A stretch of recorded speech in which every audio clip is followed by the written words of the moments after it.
बहुत खेल लिया आज, सो ही जा। यार मेरी लाइफ थोड़ी ऑफ ट्रैक है और कुछ प्रोग्रेस नहीं हो रहा, जो ड्रीम कर रहा है वो कर भी नहीं पा रहा। आदत होगा कैसे, कभी तो तूने स्टार्ट ही नहीं किया। तू कौन है भाई?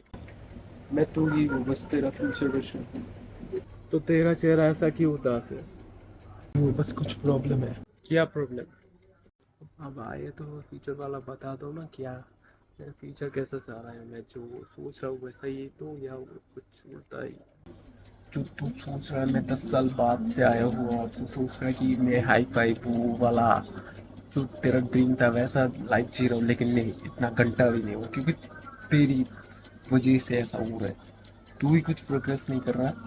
लोग बहुत प्रोग्रेस करते हैं, तू ज्यादा ही सोचता है, तू खरीद रहा है, टाइम किसी के लिए नहीं होता, प्लीज कर। I should got a lock up. तो अब से हम दोनों प्रॉमिस करते हैं, लेट कुछ इम्प्रूव करेगा। I hear you, bro. From now on, I'll never give up on my dreams. I hear you, bro.